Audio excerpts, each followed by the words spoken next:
আজি লৈ অহা ৰেচিপিটো অলপ ইণ্টাৰেষ্টিং। আজিৰ ৰেচিপিটোৰ নাম হৈছে চিকেন ডাক বাংলো।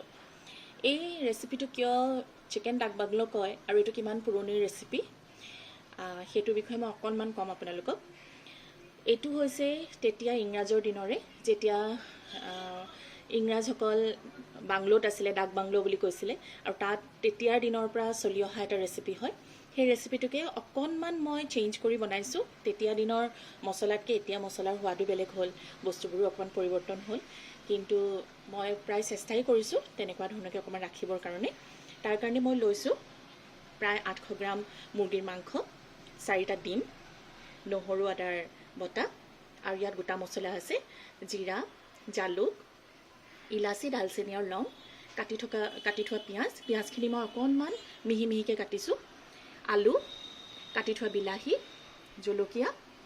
জলকীয়াৰ গুড়ি, ধনিয়াৰ গুড়ি, জিৰাৰ গুড়ি আৰু অকণমান গৰম মছলা। তেতিয়াৰ দিনত কিন্তু মিট মছলা নাছিলে। আৰু লৈছোঁ অলপমান টেঙা দৈ। এতিয়া ৰেচিপিটোৰ কাৰণে প্ৰথমে মই মাংসখিনি মেৰিনেট কৰি ল'ম আৰু ডিমখিনি বইল কৰি ল'ম। এই চিকেন ৰেচিপিটোত মাংস আৰু ডিম একেলগে ৰান্ধি পেলাই বনোৱা হয়। আৰু আপোনালোকে এতিয়া ৰেচিপিটো চাই থাকক। প্ৰথমে মই মাংসখিনি মেৰিনেট কৰি ল'ম।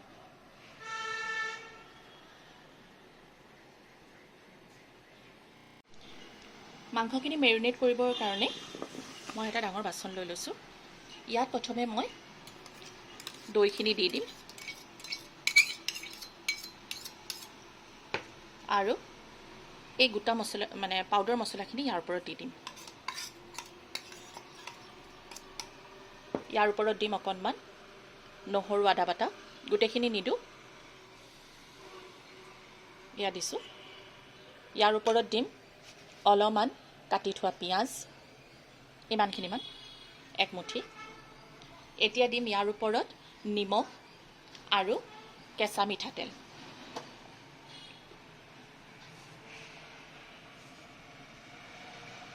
নিমখটো মই একেবাৰে জোখত দি লৈছোঁ, প্ৰায় 1 চামুচ। আপোনালোকৰ যদি নিমখটো দিওঁতে অকণমান খেলি মেলি থাকে তেতিয়াহ'লে পিছত আকৌ এড কৰিব পাৰিব।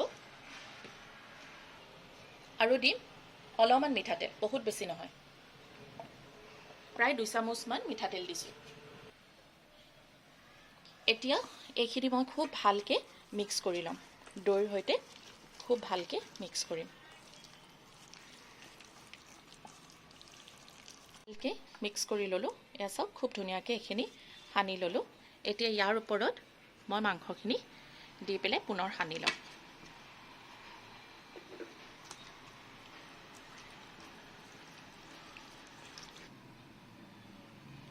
আৰু ইয়াৰ ওপৰতে মই অকণমান নেমু ৰস দি দিম।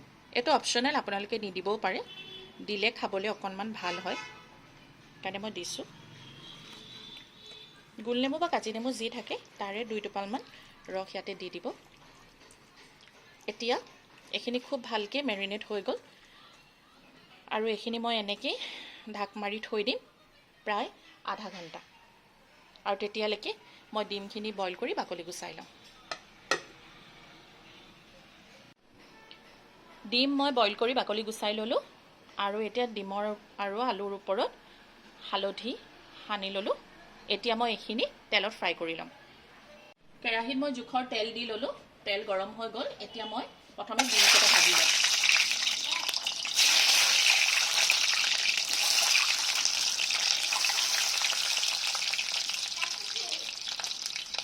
ডিমকেইটা বহুত বেছি ডিপ ফ্ৰাই নকৰোঁ, অলপমান এটা কালাৰ অহালৈকে মই এইকেইটা ভাজি ল'ম। ডিমকেইটা ধুনীয়া এটা ৰং আহিছে। এতিয়া মই ডিমকেইটা নমাই দিম।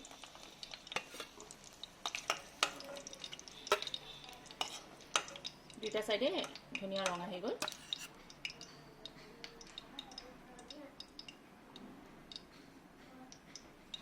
এতিয়া একেখিনি তেলতে মই আলুখিনিও ভাজি ল'ম। আলুখিনিও এটা ধুনীয়া কালাৰ অহালৈকে মই এইখিনি ফ্ৰাই কৰি ল'ম।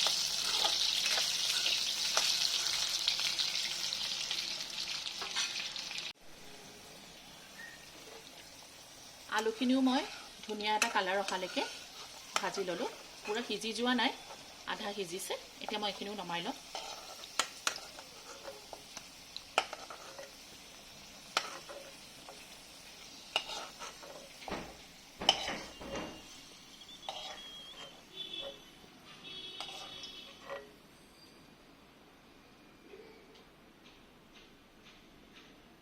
তেল গৰম হৈয়ে আছে, ইয়াৰ ওপৰত মই গোটা মছলাখিনি দি দিম।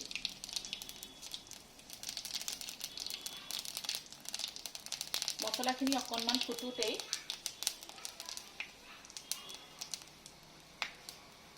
মই ইয়াত পিঁয়াজখিনি দি দিম।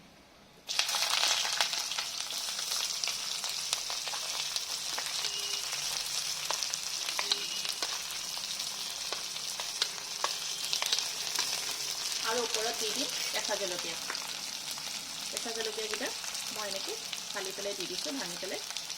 যিহেতু ইংৰাজসকলে বেছি জ্বলা খাব নোৱাৰিছিল, সেইকাৰণে এইখিনি তৰকাৰী, এনেকুৱা মাংসৰ তৰকাৰী মানে চিকেন ডাক বাংলোত জ্বলাৰ পৰিমাণটো বহুত কম, কাৰণ তেওঁলোকে আমাৰ নিচিনাটো জ্বলা খাব নোৱাৰে। কাটি দিবা তেতিয়াহ'লে। পিঁয়াজখিনি মই অলপ কোমল হোৱালৈকে ভাজি ল'ম, লাইট এটা গোল্ডেন ব্ৰাউন কালাৰ অহালৈকে। এতিয়া জুইটো মই মিডিয়াম হিটত কৰি দিছোঁ। এতিয়া কম জুইতে মই পিঁয়াজখিনি ভাজি থাকিম। পিঁয়াজখিনি ভাজা ভাজা হৈ গ'ল। এতিয়া মই ইয়াৰ ওপৰত দিম 1 চামুচ আদা নহৰু বাটা। এইখিনিও মই ভাজি ল'ম। আৰু ইয়াৰ ওপৰত মই দি দিম কাটি থোৱা বিলাহীখিনি।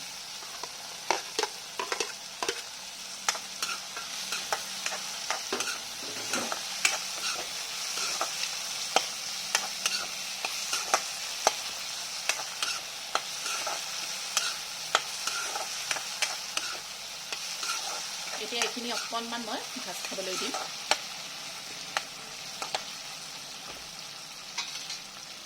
মছলাখিনি ভজা ভজা হৈ গ'ল।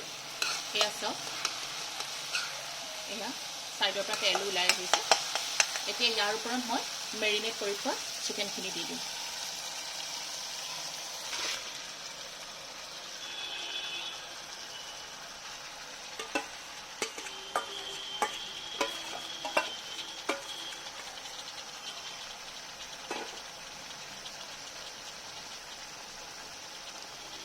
দি খুব ভালকৈ এইখিনি মিক্স কৰি দিম।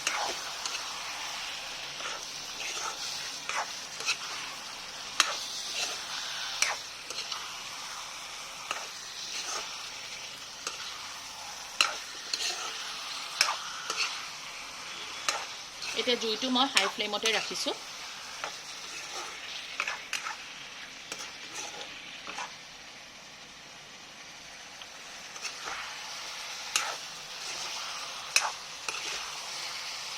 এতিয়া এনেকৈ হাই ফ্লেমতে থৈ মই প্ৰায় 2 মিনিটৰ কাৰণে এইখিনি ঢাকি দিম।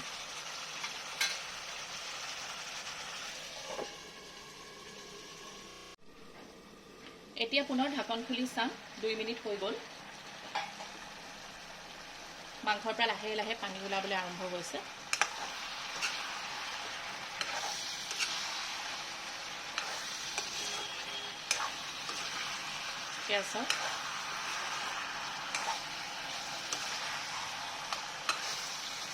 এতিয়া এইখিনি মই এনেকৈ এবাৰ ভালকৈ লৰাই পুনৰ 10 মিনিটৰ কাৰণে ল' ফ্লেম কৰি, একদম ল' নহয়, মিডিয়াম টু ল' কৰি মই পুনৰ ঢাকি দিম।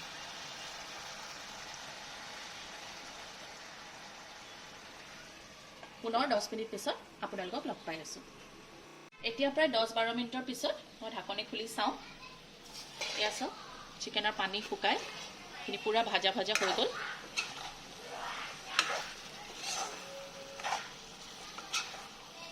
মাংস কি ধুনীয়া ৰং আহিছে চাওক।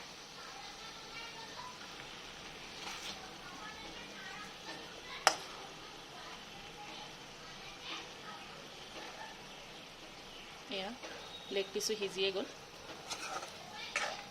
এতিয়া ইয়াতে মই আলুখিনি এড কৰি দিম। যিহেতু আলুটো 50% সিজিছিলে, সেইকাৰণে আলুখিনি দি দিম। দি এইখিনি পুনৰবাৰ ভাজি থাকিম।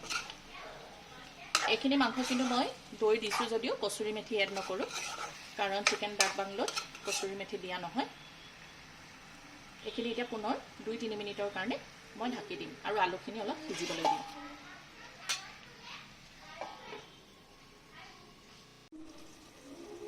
এতিয়া প্ৰায় 2 মিনিটৰ পিছত মই ঢাকনি খুলি চাওঁ, এয়া চাওঁ মাংস পূৰা ফ্ৰাই হৈ গ'ল, আলু প্ৰায় সিজি গৈছে।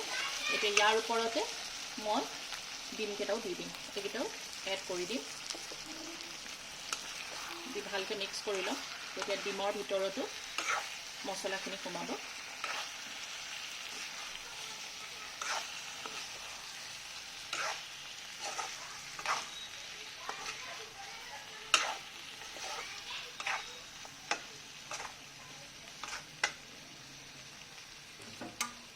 এতিয়া এই মেৰিনেট কৰি থোৱা যে বাচনটো আছিলে, ইয়াৰ ওপৰত মই অলপমান পানী দিম, গৰম পানী দিছোঁ,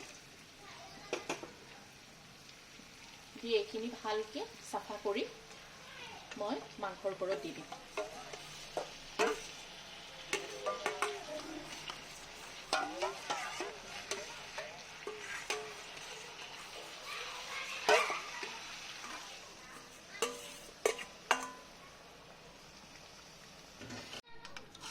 এতিয়া মেৰিনেট কৰি থোৱা এই পানীখিনি দিয়াৰ পিছত এতিয়া মই জুইটো মিডিয়াম ফ্লেমত ৰাখি পুনৰ 3-4 মিনিটৰ কাৰণে এইখিনি ঢাক মাৰি দিম, আৰু তেতিয়ালৈকে এইখিনি মই হ'বলৈ দিম যেতিয়ালৈকে ইয়াৰ পানীটো শুকাই অকণমান গ্ৰেভি টাইপৰ হৈ যায়। প্ৰায় 3 মিনিটমানৰ পিছত মই ঢাকনিখন পুনৰ দাঙি চাম, এয়া চাওক কি ধুনীয়া গ্ৰেভি হৈ গ'ল।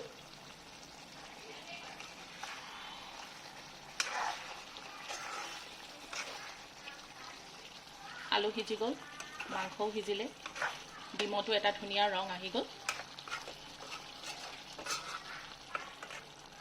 এতিয়া মই জুইটো বহাই ইয়াৰ ওপৰত জোখৰ পৰিমাণৰ গৰম পানী দি দিম। যিহেতু মই এইখিনি কাৰী কৰিছোঁ, ডাক বাংলো কাৰী ষ্টাইলতে খোৱা হয়, সেইকাৰণে মই ইয়াত জোখৰ পৰিমাণৰ গৰম পানী দি দিছোঁ। গৰম পানী দি এইখিনি মই প্ৰায় 3 মিনিটমান ভালকৈ উতলিবলৈ দিম। 2-3 মিনিট ভালকৈ উতলিলে মই এইখিনি অফ কৰি দিম।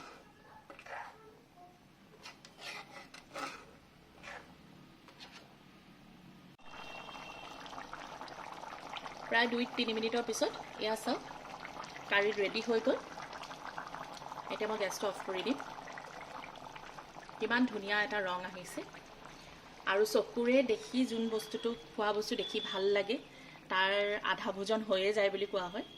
এয়া চাওক ধুনীয়াকৈ কাৰী ৰেডি হৈ গ'ল।